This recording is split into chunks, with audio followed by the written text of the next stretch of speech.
할렐루야. 무더운 날씨 가운데 여러분 건강하게 지켜주신 이 모든 것들이 하나님의 은혜인 줄 믿습니다.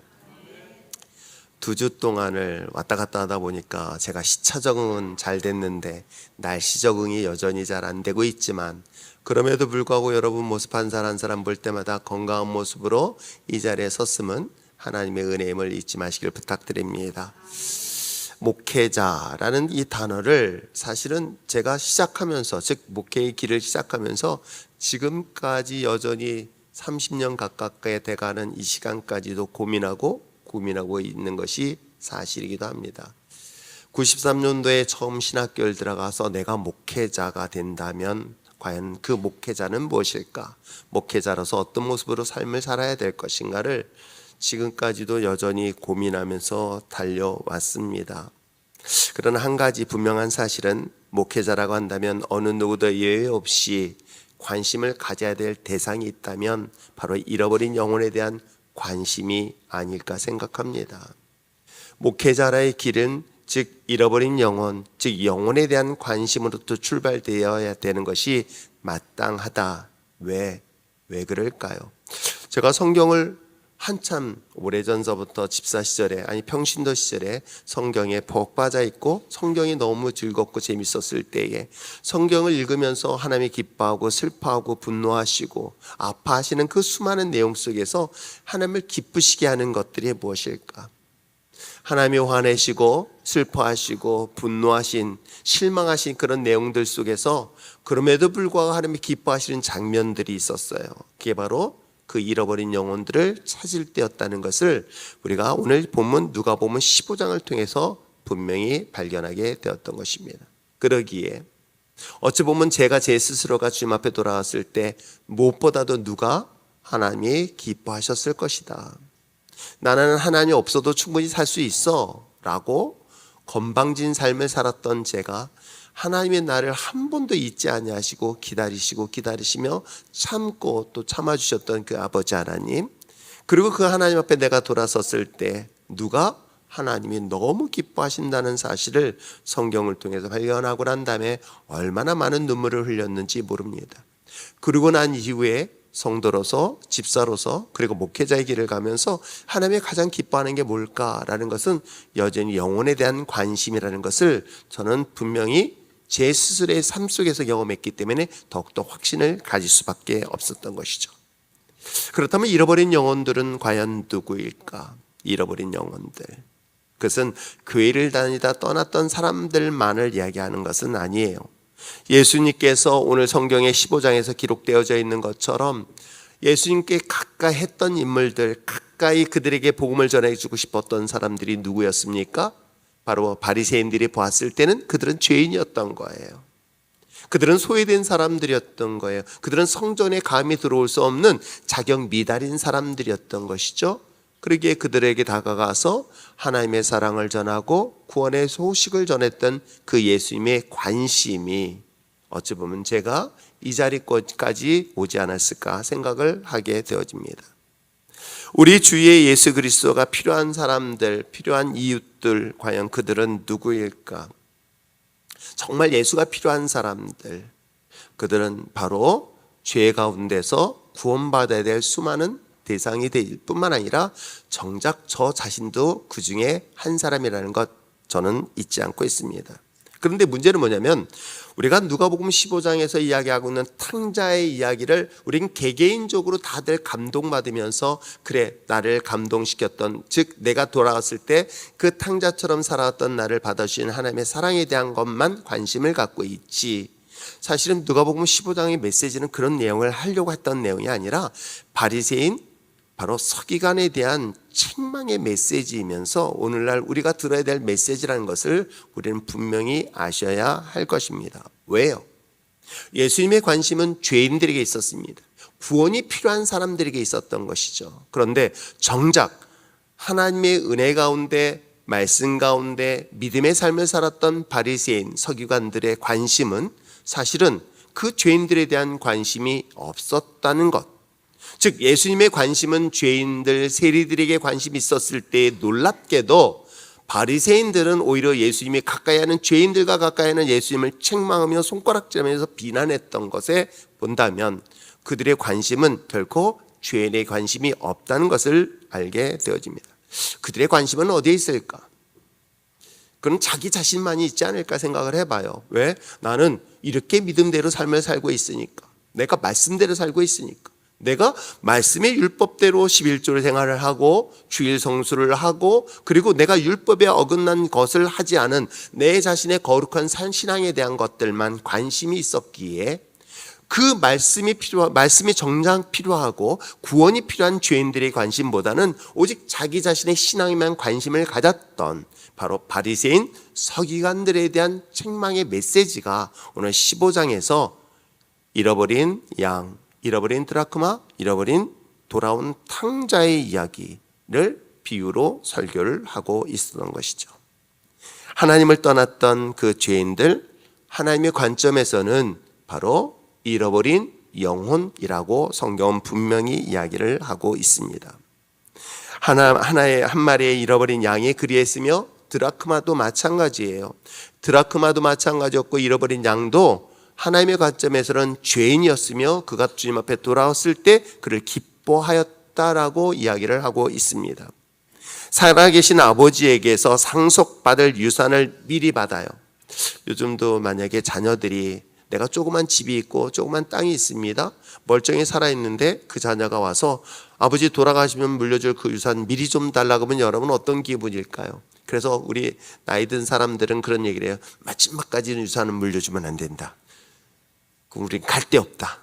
그래서 그 죄에서 꼭 붙잡고 있어가지고 마지막 죽을 때까지 그 얘기를 종종 듣게 되어지는데, 그 아들이 와가지고 멀쩡히 살아계신 아버지에게 내게 줄 유산, 어차피 아버지 돌아가시면 그 유산 나한테 올 거 아닙니까? 그 유산 미리 달라고 요청했던 이야기. 그 상속을 받았던 유산을 가지고 아버지 곁을 멀리 떠나서 마침내 그 모든 것들을 탕진한 후에 다시 아버지에게 돌아왔던 탕자의 이야기, 지난주의 말씀이죠. 그 또한 분명한 사실은 죄인의 한 사람이라는 것을 성경은 이야기를 하고 있는 것이죠. 그런데 놀랍게도 그 돌아온 그 아들 죄인 돌아왔을 때 누가 기뻐했을까? 아버지가 기뻐했고 하나님이 기뻐하더라라고 이야기를 하고 있는 것입니다. 저는 이 사실을 보면서, 이 이야기를 쭉 보면서 하나님은 어디에 관심이 있는지에 대한 이야기들을 분명히 성경 속에서 설명을 하고 있습니다. 100마리 중에서 가진 자들이 한 마리 정도는 그 허허벌판에서 어떻게 찾을 수 있어? 이미 사나운 짐승의 밥이 될 수도 있었을 텐데, 살아있을 가능성은 어찌 보면 굉장히 퍼센트적으로 적을 텐데 굳이 그 잃어버린 양을 찾기 위해서 또 다른 위험을 감수할까? 라고 분명히 생각하는데도 불구하고 주인의 마음, 아버지의 마음은 그렇지 않았던 것이죠. 잃어버린 그 한 마리의 양에 대한 관심을 포기할 수 없었습니다. 드라크마도 마찬가지인 거예요. 만약에 1달란트를 잃어버렸다, 이거는 엄청난 돈이거든요. 그렇다면 찾기 위해서는 아마 집안 다 뒤질 거예요. 여러분 한번 생각해 보세요. 집안 100원짜리 동전이 떨어졌습니다. 어디 갔는지 못 찾아요. 그러면 집 다 뒤집니까? 에이, 나중에 나오겠지 라고 하지 않을까요? 근데 만약에 그럴 일은 없겠지만, 여러분 한 10돈짜리, 10돈짜리 몇 돈이죠? 7돈짜리 금반지가 있어요. 내가 누구라 말 못했는데 나는 없어요. 나 비었습니다. 네, 7잔짜리 그 금반지를 만약에 바닥에 떨어뜨렸어요. 그리고 어디가 온지 안 찾아져요. 여러분 어떻게 가겠습니까? 온 집안 다 뒤져서라도 그 금반지 찾지 않겠어요? 그런데 이 드라크마는 사실은요, 그 한 사람의 노동자의 일품값밖에 안 되는 것을 찾기 위해서 온 집을 뒤졌다. 뭐 때문일까요? 저는 관심이라고 봐야지는 것이죠. 그 정도로 보잘것없다라고 우리가 객관적으로 생각해도 하나님은 결코 그를 보잘것없이 여기지 아니한다. 왜? 바로 저와 여러분이 그런 존재다라고 이야기를 하고 있는 것입니다. 하나님의 관심이 어디 있는지, 그것을 우리가 꼭 알아야 되는 이유가 있다면 뭐 때문인지 아십니까? 우리가 지난 시간 동안 하나님의 나라에 대한, 천국에 대한 이야기를 했습니다. 그리고 천국을 소유한 자들이 어떻게 삶을 살아야 되는가, 믿는 사람들, 우리가 세상 사람들이 비난을 받고 있는 기독교인들 말고 진짜 그리스도인, 리얼 크리스천, 하나님을 믿는 사람들, 정말 천국을 소유한 사람들이라고 한다면 최소한 누가 기뻐하는 것, 누가 관심 있는 것, 하나님의 관심이 어디에 있는지, 하나님이 기뻐하는 것이 무엇이 있는지 정도는 알아야 되는 이야기가 오늘 우리가 성경에서 비유로 이야기하고 있는 내용이기도 합니다. 그렇다면 여러분, 우리가 이 본문을 통해서 한 번쯤 스스로, 저 자신뿐만 아니라 우리 스스로도 점검해 봐야 될 것이, 내가 하나님의 나라를 소유하고 천국에 소유한 믿음의 자녀고 구원받은 하나님의 자녀라고 한다면 내 관심이 어디에 있는가? 서기관과 바리새인처럼 내 신학에만 관심이 있는가? 아니면 아버지 하나님의 마음에 관심이 있는가라는 이야기를 성경을 통해서 이야기를 하고 있어요. 내 아버지 마음은 어디에 있어요? 아버지의 관심이 지금 어디에 있습니까? 바로 잃어버린 그 영혼의 관심이 있음에 대한 이야기들을 끊임없이 설명을 하고 있는 것입니다. 그러므로 하나님을 기쁘시게 하는 일에 대하여 구원받은 자들이라 한다면 당연히 알아야 할 것이 있습니다. 그리고 그것이 사명이 되어야 되는 것이 있습니다. 그게 뭐예요? 바로 영혼에 대한 관심인 거예요.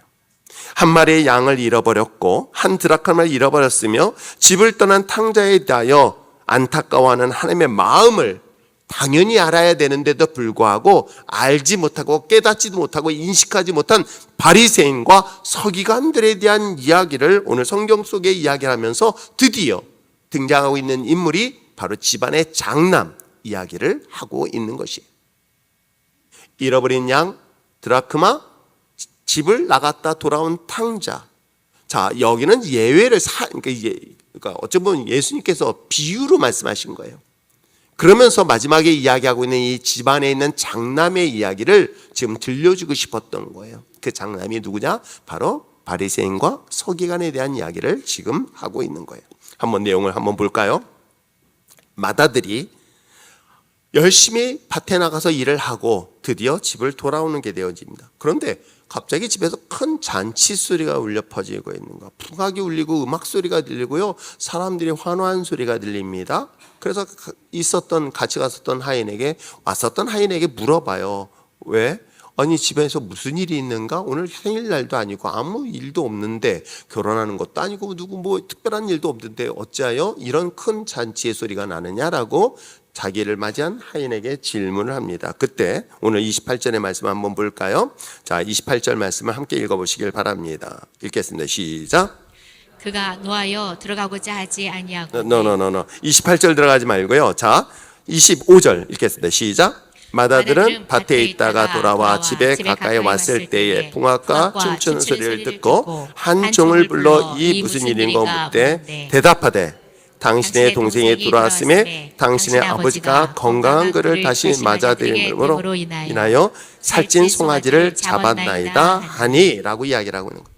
동생이 돌아왔다. 그 동생을 돌아와서 잔치를 하고 있는데 살찐 송아지를 잡고 있습니다 라고 하면서 그 하인이 답변을 합니다.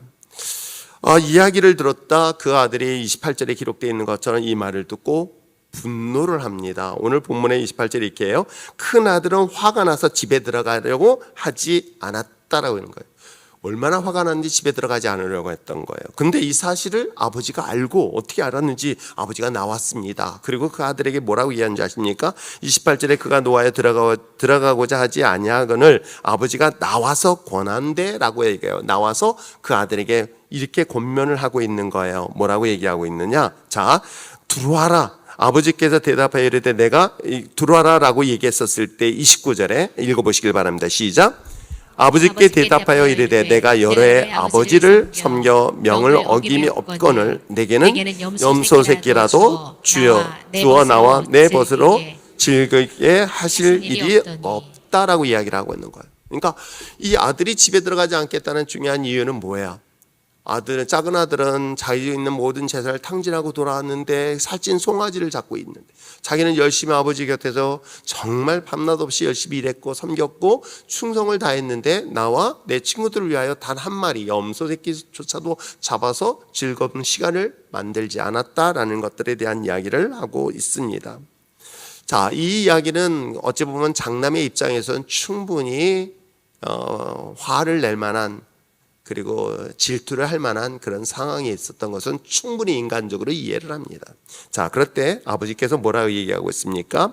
자, 29절을 이어서 이야기하고 있습니다. 30절 아버지의 살림을 쭉쭉쭉 읽다가 아버지가 이르되, 자 31절 읽겠습니다. 시작. 아버지가 이르되 예 너는 항상 나와 함께 있으니 내 것이 다 내 것이로되 라고 말하고 있습니다. 너가 그렇게 화내고 있는 거 충분히 안다. 그런데 너는 항상 나와 함께 있지 않았었니? 그리고 또 중요한 것은 뭐야? 내가 있는 이 모든 것들은 다 너 것이 아니냐라고 이야기를 하고 있습니다. 그런데도 불구하고 내가 이와 같이 잔치를 하는 것은 바로 마지막 32절에 내 동생이 죽었다 살아났다는 거예요. 죽었다 살아났으므로 또 잃었다가 다시 얻었음으로 인하여 내가 기뻐하는 것은 당연한 것 아니냐라고 이야기를 하고 있는 내용으로 오늘 성경은 말하고 있는 것입니다. 그렇다면 여기서 이야기하는 장남은 지금 누굴 말하고 있는지 아시겠죠? 바로 이 이야기의 시작이었던 서기관과 바리새인들을 말하고 있는 것입니다. 왜요? 여기서 우리가 부분의 중요한 관점에서는 바로 장남의 입장과 아버지의 입장에 대한 차이를 분명히 이야기를 하고 있어요. 이 장남의 입장, 어찌 보면은 충분히 이 컴플레인을 걸 만한, 아버지에게 불평을 할 만한 그런 합리적이고 그리고 논리적이고 정말 사실적인 그런 충분한 이유가 될 수 있습니다. 그런데 문제는 뭐냐면 아버지의 아들, 즉 구원받는 하나님의 자녀라고 한다면, 즉 하나님의 천국을 소유한 하나님의 백성이라고 한다면 라는 질문을 던져보는 거예요.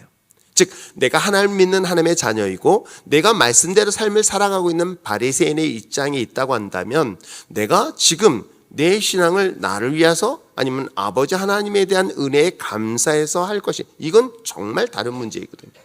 우리가 신앙생활하면서 가끔은 그런 이야기를 합니다. 내가 어떤 복을 받기 위해서 봉사를 하고 내가 복을 받기 위해서 헌신을 하며 복을 받기 위해서 내가 내 있는 것들을 드립니다라고 하는 경우가 있어요. 물론 우리가 체험적인 신앙을 위해서 믿음이 연약한 사람들에게는 어디든 간에 내가 하나님의 놀라운 은혜를 경험합니다. 그래서 예수님께서도 놀라운 기적을 행하게 하세요. 보리떡 5개, 물고기 2마리 가진 어린아이에게 그것을 요구하십니다. 자, 그것을 드렸어요. 드렸더니 어떤 일이 일어나요? 5,000명이 먹고도 12광주리를 만났는데 이 아이는 어땠을까? 12광주리를 그 아이에게 주지 않았을까? 상상을 해봅니다. 여러분 어떻습니까? 하나를 주고 12배의 소득을 얻었으니 그에게는 굉장히 큰 축복인 건 맞아요. 그런데 여러분 그 아이의 입장에서는, 하나님의 입장에서, 즉 예수님의 입장에서는 그 물고기 2마리 보리떡 5개를 준 그 아이에게는 이래서 하나님이 살아계시는구나 하는 것을 경험하기 위한 거예요. 그런데 구원과의 관계는 문제는 아니에요. 자, 구원을 받은 믿음의 자녀라고 한다면 나를 구원하신 하나님의 은혜에 감사해서 내가 하나님 앞에 물고기 2마리 보리떡 5개를 그냥 드리는 거예요. 이걸 잘 이해하셔야 됩니다. 어린아이 신앙의 경우라면 내가 하나님 앞에 드려서 하나님의 살아계심을 경험하는 거예요. 그런데 신앙이 어느 정도 되어서 내가 하나님에 대한 구원의 십자가 은혜를 경험하면, 예수님이 날 위하여 죽으시고 날 위하여 부활하셨고 그리고 나에게 보혜사 성령을 주셔서 내가 물과 성령으로 거듭나 하나님의 거룩한 백성이 되었다고 한다면, 그때는요 내가 물고기 2마리 보리떡 5개 가지고 드려서 12배를 남기겠다는 그런 복을 받겠다는 개념이 아니라 내가 받은 은혜에 감사해서 드리는 그런 신앙인 것이겠죠. 바로 서기관과 바리새인은 그런 위치에 서 있는 바로 하나님의 백성이었던 것을 말하고 있는 것이, 그래서 얘기하고 있는 거예요. 뭐라고 얘기하고 있습니까? 너가 있는 이 모든 것들이 다 내 것이 다 너 것이라고 얘기하는 거예요. 하나님의 것이 다 내 것이라는 것은 뭐예요? 하나님의 소유한 모든 것들을 우리가 다 가지고 있는 자녀라고 얘기를 하고 있는 거예요. 그런 하나님의 거룩한 구원받은 믿음의 자녀들이 어떻게 신앙생활하고 있다? 나만을 위해서 생활하고 있다. 아버지에게는 관심이 없어요. 아버지 하나님에게는 관심이 없어요. 아버지 하나님이 어떤 마음이 있는지도 관심이 없어요. 오직 그 관심은 나에게만 있는 거예요. 내 입장에만 있는 거예요. 지금 그 이야기를 성경을 통해서 이야기를 하고 있는 것입니다. 여러분, 이 부분에 대해서 우리가 한 번쯤은 진지하게 고민을 해봐야 되지는 않을까? 왜? 신앙생활 속에서 익숙하다 보면 익숙한 거예요. 그러니까 종교생활이라고 그러죠. 신앙생활 오랫동안 합니다. 신앙생활 오래 해서 직분도 받습니다. 집사 직분도 받고요, 안수 집사 직분도 받고요, 심지어는 장로 직분도 받고요, 목사 직분도 받을 수 있습니다. 그런데 문제는 뭐냐면 하나님의 뜻, 하나님의 관심, 하나님의 마음, 그것은 내게 중요하지 않아요. 문제는 내가 중요한 거예요. 그래서 제가 여러분들에게 제가 성경 공부하거나 제자 훈련 시키거나 아니면 여러분들에게 수요 때 이야기하지만은 교회에 와서 주일날 설교해서 내가 은혜를 받겠다라고 여러분 표현하고 있다는 것은 저는 그렇게 판단하고 있어요. 어떻게? 이 사람은 아직 구원받지 못했구나.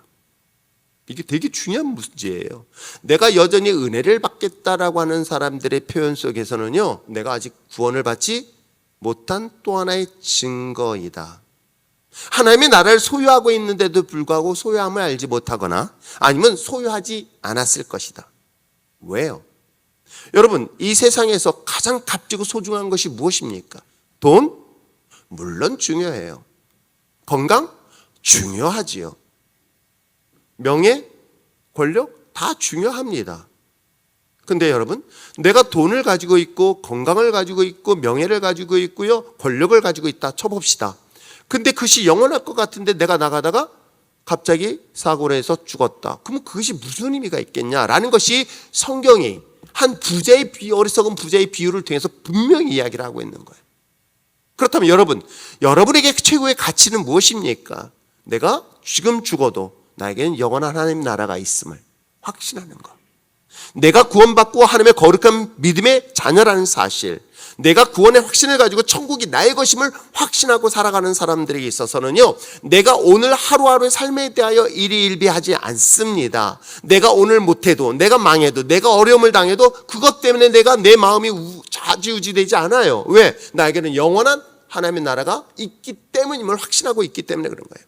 내가 영원한 하나님의 나라가 확신을 갖고 있는 사람들은요, 내가 하나님 앞에 더 이상 요구할 수가 없는 거예요. 왜요? 죄인된 나를 하나님의 거룩한 백성으로 삼아주셨고 나를 구원하셨습니다. 이 엄청난 구원의 생명을 얻은 내가 무엇을 하나님 앞에 무엇을 요구할 수 있을까요? 아니에요. 내가 무엇을 위하여 주님을 드릴 거로 바뀌어지는 것이, 그게 바로 구원받은 하나님의 자녀라는 것이에요. 그것이 바로 구원받은 믿음의 자녀들의 관심이라고 성경은 우리에게 분명히 이야기를 하고 있는 것입니다. 제가 여러분들에게 표현하기 주의하는 것 중에 하나는 예배를 보러 가지 말자. 예배는 절대 보러 가는 거 아닙니다. 예배는 드리는 거예요. 그리스도인들에게서는 예배는 한패 드리는 거지, 예배를 보러 가는 사람들은요, 여전히 그 사람들은 돌아다니면서 예배를 보러 다녀요. 근데 예배는 드리는 거예요. 내 한 주간의 삶을 하나님 앞에 내 온몸을 다하여 드리는 것이 바로 예배자의 삶인 거예요. 예배가 그만큼 중요한 이유가 있어요. 여러분, 예배가 성공하지 않은 사람, 예배가 실패하지 않은 사람, 예배를 성공한 사람들은요, 인생은 절대 실패하지 않습니다. 예배 하나만 성공하더라도 인생은 반드시 성공하게 되어 있습니다. 근데 왜요? 나를 구원하신 하나님의 은혜에 감사해서 내 삶을 드리는 시간이기 때문에 그런 거예요. 그렇다면 여러분, 오늘 성경에 기록되어 있는 것처럼 내가 하나님 앞에 내가 은혜를 받겠다? 그것은 무엇이냐면은 내가 받은 은혜가 이미 큰 걸 받았는데 뭘 받겠다는 것이죠? 내게 생명을 얻었는데, 내가 지금 죽음 직전에서 내가 영원한 생명을 얻었는데 내가 무엇을 얻겠다 한다면, 여러분 진지하게 자신의 신앙을 점검해 봐야 되는 이야기가 오늘 성경의 이야기를 하지 않을까 생각해 봅니다. 신앙생활에 익숙하다 보면 어느새 하나님의 뜻, 하나님의 마음에 관심이 없고 그것이 나에게만 집중하고 있는. 그래서 오늘 그와 같은 관점에서 오늘 예수님이 이야기하고 있어요. 뭐라고 얘기했습니까? 내가 너와 항상 함께 있지 않았었냐? 그리고 내 소유한 이 모든 것이 너 것이 아니냐라고 이야기를 하고 있는 거예요. 그런데 너무 놀랍게 본인은 그것을 자기 걸 몰라요. 하나님의 함께 하심에 대한 것들을 인식하지 못하고 있음에 대한 이야기를 하고 있는 것입니다. 하나님의 관계, 하나님께서 함께하는 여러분이 되시길 주님으로 축복합니다. 그것이 바로 우리 신앙인들에게 있어서 하나님의 관계만 잘 유지되어지고 이루어진다면 바로 오늘날 우리에게 가장 기본적인 자세들이 변해요. 뭐 때문에? 예배의 자세가 변해요. 하나님 앞에 드려지는 것, 예물이든 삶이든 시간이든 모든 재능들을요, 하나님 앞에 드려도요 너무 죄송한 거예요. 저도 제 자신을 하나님 앞에 온전히 드린다고 하면서도 항상 부족하고 부끄럽게 느껴지는 것들이 몇 가지가 있어요. 내 청년의 때에, 아니 청소년 때부터 시작해서 20대 후반까지 그 귀하고 귀한 그 값진 시간을 내가 왜 하나님과 가장 멀리 했었을까? 가장 순결해야 될 그 시간을 하나님 앞에 드리지 못하면 대한 이 마음의 무거운 짐을 사실 지금까지 갖고 있어요. 목회가 나에게 취미가 되었고 신앙이 나의 전부처럼 여겼으며 여전히 하나님 말씀을 가리키는 것이 나의 모든 것들이 전부라고 생각했음에도 불구하고, 그럼에도 불구하고 내가 그 젊은 시절에 그 아름답고 가장 화려했던 그 시간에, 건강했던 그 시절을 내 마음대로 산 것에 대한 하나님에 대한 부끄러움이 여전히 있는 이유는 딱 한 가지예요. 나에게 영원한 사랑, 생명을 주셨던 그 하나님의 마음을 알지 못했기 때문이었던 것이죠. 사랑하는 성도 여러분, 이와 같이 복음 안에서 하나님 관계가 잘 회복되어진다면 여러분 놀라운 변화가 일어납니다. 어떤 변화가요? 예배의 모습도 변화될 것이고요, 하나님께 드려지는 삶도 분명히 변화될 뿐만 아니라 내가 기뻐하는 삶이 아니라 누가 기뻐하는 삶이 된다? 하나님이 기뻐하는 삶에 대한 모든 것들이 바뀌게 되어 있습니다. 여러분, 부부도 마찬가지 아닐까요? 내가 정말 아내를 사랑하는 마음이 생기면요, 그 아내를 맞추게 되어 있어요. 내가 원하는 게 아니라 아내가 뭘 좋아할까, 아내가 뭘 기뻐할까, 남편이 뭘 좋아하고 뭘 기뻐할까로 바뀌지 않을까요? 그 마음이 사라지니까 내가 원하는 것, 내가 원하는 것, 내가 원하는 것. 내가 너한테 이만큼 해줬는데 넌 나한테 이만큼밖에 하지 않았니? 라고 얘기하는 거예요. 근데요, 진짜 사랑하게 되면요, 나 안 줘도 돼, 괜찮아. 난 아무것도 안 받아도 돼. 그냥 난 내 사랑을 전해도 충분해 라고 바뀌어지게 되어 있습니다. 하나님의 관심은 바로 잃어버린 영혼의 관심이 있는데, 정작 우리는 어디에 관심이 있습니까? 이 집안의 탕자인 장남, 바로 오늘 이 본문을 통해서 저는 세 가지 무관심에 대한 이야기를 하려고 합니다. 어찌 보면 교회를 다니고 모태신앙이고 또 우리가 신앙생활을 오랫동안 했으면서도 불구하고 이 집안에 있는 장남 또는 바리새인이나 서기관처럼 무관심한 게 있었어요. 그게 뭘까요? 첫째는 바로 하나님 마음에 대한 무관심인 거예요. 하나님에 대한 관심이 없는 거예요. 있다라고 하는 것이 있다면 뭘까요? 하나님이 내게 주신 축복, 여전히 하나님이 내게 주신 은혜, 요건 관심이 있어요. 근데 하나님 마음에는 관심이 없다는 거예요. 그 얘기를 지금 하고 있는 거예요. 장남은 자신에게 맡겨진 밭에 나가 열심히 일하는 것이 아버지를 기쁘게 한다라고 생각했을 거예요. 그리고 장남은 아버지 곁을 지키는 것이 바로 아버지를 기쁘시게 하는 것이라고 아들은 분명히 생각했어요. 그래서 그렇게 얘기하잖아요. 나는 아버지 곁을 한 번도 안 떠났다. 저 나쁜 둘째 아들처럼 아버지 재산을 팔아가지고 저 허랑방탕하게 그야말로 다 탕진하며 돌아오지 않았다. 나는 최소한 아버지 곁을 끝까지 지켰고 난 열심히 일을 했다. 그런데도 아버지 나한테 해준 게 뭐가 있냐라고 따지고 있는 이 장면을 보면 분명 그는 아버지가 기뻐하는 것이 아버지 곁에 있어주는 것이고 아버지 일을 열심히 해주는 것이라고 분명히 생각했던 것은 분명히 맞습니다. 그런데 오늘 성경에서 기록된 이 내용 중에서 15장 전체에서 아버지가 기뻐하는 것이 뭐라고 얘기하고 있습니까? 정말 하나님이 기뻐하는 게 무엇입니까? 여러분이 정말 그리스도인이라고 한다면 하나님이 기뻐하는 일이 무엇인가에 대한 정도는 알아야 되지는 않을까요? 아니, 내가 기뻐하는 것 말고, 내가 원하는 것 말고 아버지가 기뻐하는 것 정도는 알아야 되지는 않을까요? 우리 젊은 청년들, 몰라요. 요즘 부모님들 제 생각은 다를 수 있어요. 부모님들이 노후에 용돈 떨어지지 않냐고, 그래 소득이 11조를 하나님께 드리고 또 11조를 나눠서 양쪽에 나눠주고 뭐 그런 것도 있을 수 있지만, 제가 아버지가 되어지고요, 그리고 손자를 얻게 되어지면서 자녀에게 전 바라는 게 딱 하나밖에 없어요. 저는 뭔지 아세요? 잘 살아주는 거예요. 행복하게 사는 거예요. 자녀에게 부모로 하여금 근심 걱정해주지 않는 것만으로도 전 그것이 큰 효다라는 생각이 드는 거예요. 근데 목회자가 돼 보니까 또 어때요? 그들이 믿음 안에서 잘 살아주는 거. 너희들이 나한테 뭘 안 해줘도 상관없어. 너희들이 나에게 뭔가를 안 갖다 줘도 난 충분해, 괜찮아, 다 필요 없어. 다만 너희들이 믿음 안에서 잘 살아서 하나님의 기쁨이 되어지는 것. 목사인 제가 여러분을 바라보면서 딱 하나의 소망이 있다면 전 그거밖에는 없어요. 저에게 뭔가를 갖다 준다? 물론 전 그걸 가지고 제가 쓰진 않아요. 전 정말 많이 나눠준다고 전 생각을 해요. 근데 그것보다 더 기뻐하는 건 딱 한 가지예요. 바로 여러분들이 하나님을 기쁘시게 믿음의 삶을 살아내는 거예요. 그게 저는 효도라고 생각해요. 저도 사실은 제 어머니를 모시면서 그래도 나름대로 효자라는 소리를 들어가면서 부모님을 열심히 했었을 때 난 공부 열심히 해야 되겠다. 난 나중에 돈 벌어야 되겠다. 그런데요, 나중에 제가 조금 철들면서 한 가지 기억했던 게 있어요. 나는 어머니에게 단 한 번도 근심 걱정을 시켜드리지 말아야 되겠다. 밖에 싸웠어도 절대 집에 안 알렸다. 물론 밖에 나가서 나쁜 짓도 한 적도 없었어요. 그렇듯 부모에게 걱정과 근심 끼쳐드리지 않는 것이 저는 효라고 생각했던 거예요. 그런데 하나님을 기쁘시게 하는, 근데 그 자녀가 어때요? 이건 아버지가 관심 있는 게 아니야. 오직 나에게 관심 있는 사람은 어떤 사람이냐면 내가 돈을 주면 상대방이 기뻐할 거라고 생각해요. 내가 뭔가를 제공해주면 명품 옷이나 사주고 명품 시계를 사주면 그 사람이 좋아할 것. 나는 이것을 다 했다고 생각해요.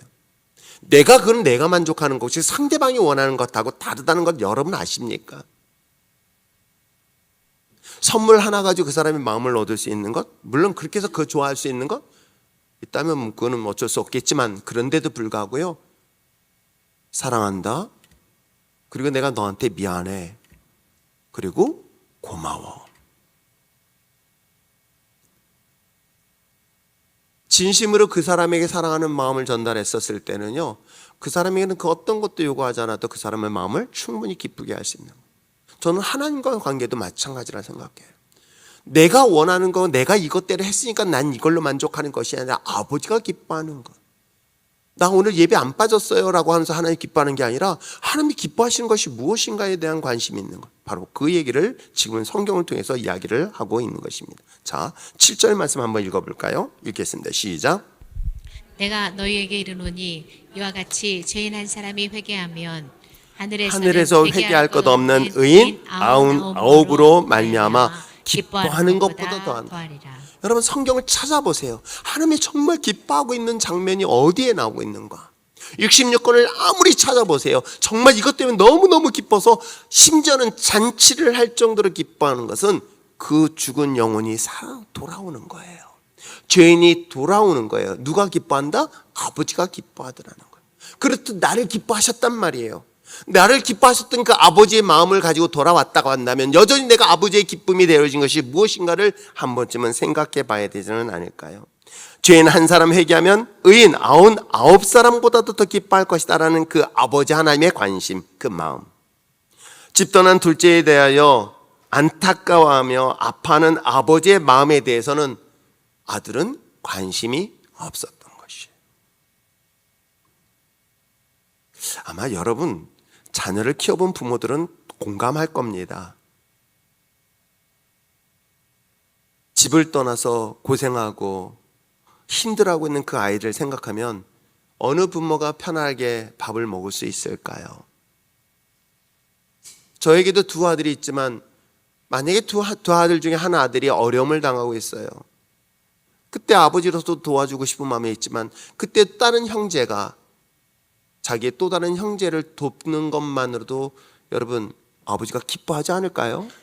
충분히 이해하실 수 있겠죠. 지금 그 얘기를 하고 있는 거예요.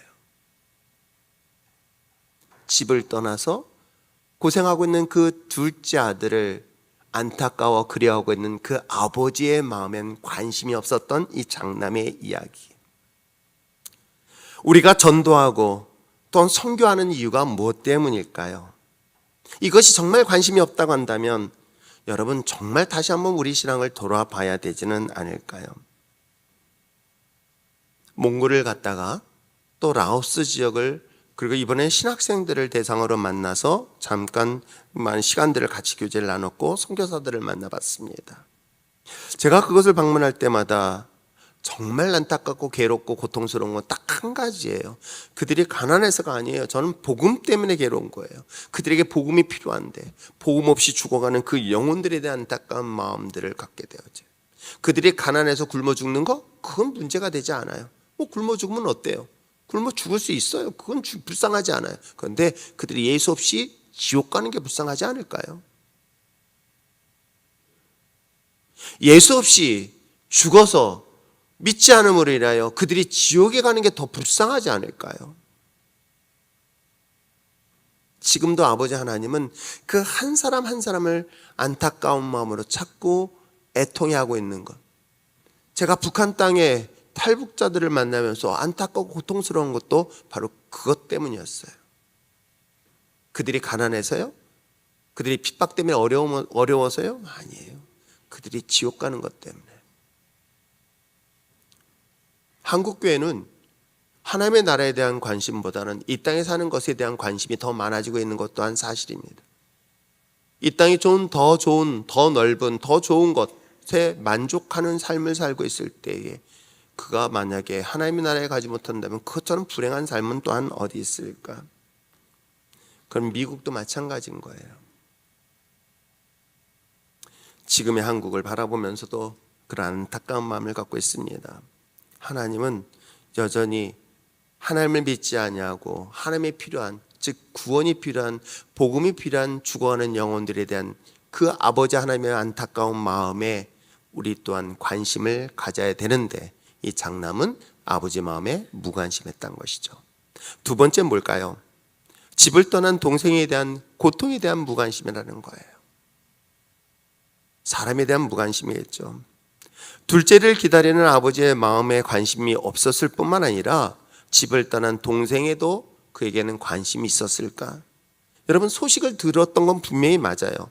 오늘 본문에 이야기하는 것들 중에서 보면 30절에 그렇게 얘기를 합니다. 뭐라고 얘기하냐면 아버지의 살림을 창녀들과 함께 삼켜버린 그 아들이 돌아왔다.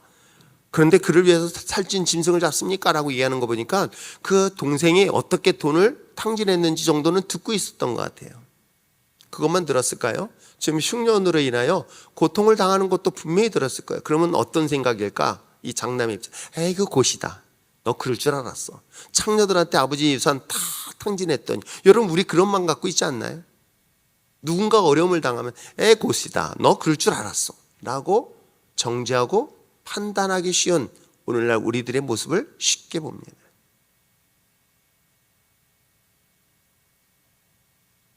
하나님의 마음 속에 하나님의 그 마음 속에는 징계라는 방법을 통해서 말씀하시면서도 그 속에는 하나님의 고통을 경험할 수 있어요. 하나님의 마음에는 이 공의라는 것, 즉 하나님의 죄에 대하여 징계하시면서 또 한편으로 하나님이 울고 계시다는 것, 여러분 성경을 통해서 발견할 수 있을까요? 저는 성경을 통해서 예수 하나님에 대하여 실망하고 또 시험될 때가 있었어요.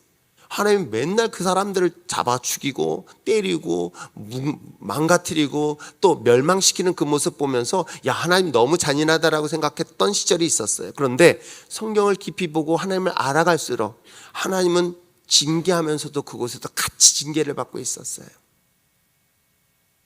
하나님은 하나님의 백성들을 때리시면서도 당신 스스로에게 아픔과 눈물로 고통으로 같이 울고 계셨던 것을 여러분 아십니까?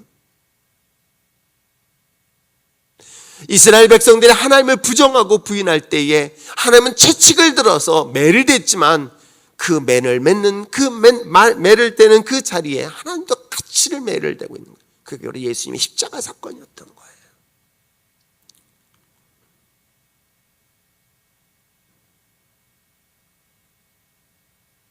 이기적인 사람들은 어떤 사람들일까? 이와 같이 둘째 아들이 흉년의 고통을 당하고 어려움을 당하면 오히려 그것이 당연하다라고 무관심해요. 인간이 가지고 있는 고난, 고통 속엔 죄에 대한 결과인 건 분명히 맞습니다. 그럼에도 불구하고 하나님은 그 단어 속에 항상 쓰고 있는 단어가 하나 있어요. 그게 뭔지 아십니까? mercy.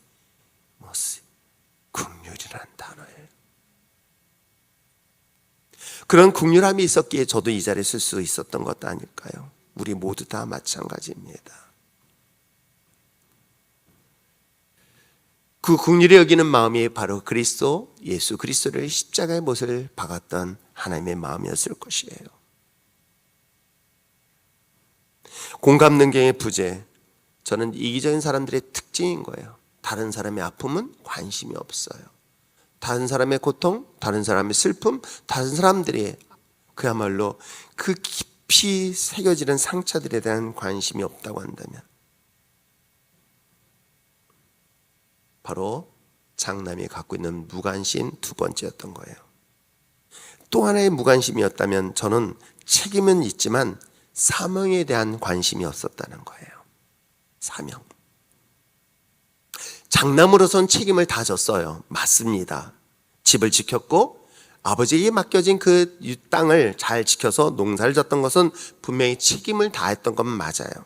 그런데 장남으로서의 의무, 그 책임에 대해서는 어느 정도 분명히 인정을 할 수 있지만, 그렇기 때문에 예수님께서, 하나님께서도 말씀하시고 성경에 말씀하시기를 항상 너는 나와 함께 했다라고 이야기를 합니다. 그러나 책임보다 더 중요한 것이 있습니다. 그게 뭔지 아십니까? 사명인 거예요. 장남으로 그를 세운 이유, 나를 먼저 부르신 이유, 나를 먼저 선택하신 이유는 내가 자격이 있어서가 아닙니다. 바리새인도 마찬가지고 서기관도 마찬가지고 여러분 마찬가지인 거예요. 제가 여러분의 이 자리에 있었던 것은 우리가 자격이 있어서 이 자리에 나온 것이 아닙니다. 그건 하나님의 은혜였던 거예요. 은혜였던 우리에게 은혜를 주셨고 우리에게 주신 것이 있다고 한다면 또 하나 있습니다. 그게 바로 사명이었던 거예요. 집을 떠난 동생을 찾으라고. 그래서 잃어버린 양에 대한 비유를 했던 거예요. 잃어버린 드라크마를 비유를 했던 거예요. 잃어버린 양과 잃어버린 드라크마를 비유를 하면서 집 떠난 차남 둘째를 찾으라는 아버지 하나님의 마음의 이야기를 성경을 통해서 우리에게 이야기를 하고 있는 것입니다. 이게 우리를 부르신, 우리를 선택하신, 우리를 장남으로 세운, 그리고 바리새인으로, 우리가 신앙인으로서 먼저 세운 우리를 부르신 이유고 목적인 줄 믿습니다. 구원받은 하나님의 자녀로서 주어진 의무, 그 사명 무엇입니까? 나 혼자 잘 먹고 잘 살라고요? 내 사업장은?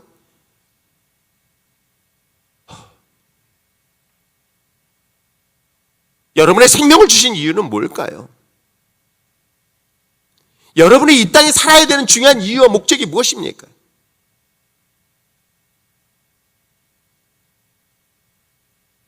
모든 사람을 제자 삼아 성부와 성자와 성령의 이름을 세례를 주고 내가 너에게 가르쳐 지키게 하는 그 모든 것들을 지키게 하라는 주님의 마지막 명령이 우리를 부르신 중요한 목적은 아닐까요? 성령이 너에게 임하시면 그 권능을 가지고 무엇하라고요? 사업 잘 되게 하라고요? 돈 벌라고요? 땅끝까지 복음을 증인하는 증인의 삶을 살라고 분명히 성경은 우리에게 이야기하고 있는 거예요. 그러므로 진짜 하나님의 마음이, 하나님의 합당한 믿음의 자들, 천국의 백성이라고 한다면 이제는 우리에게 주어진 사명을 끝까지 감당해내는 저와 여러분 됐으면 참 좋겠어요. 그러나 이 아들은 자기에 주어진 그 사명에 대하여 관심이 없었던 것이죠. 하나님의 마음에 대하여, 동생의 고통에 대하여, 그리고 사명에 대한 관심이 없다면 오늘 성경에 뭐라고 얘기하고 있습니까? 아버지가 잔치에 배설했는데 거기 못 들어가고 있어요.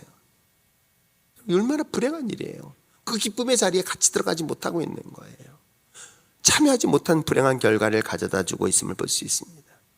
예배가 하나님 앞에는 우리에게 베푸신 최고의 잔치인 줄 믿습니다.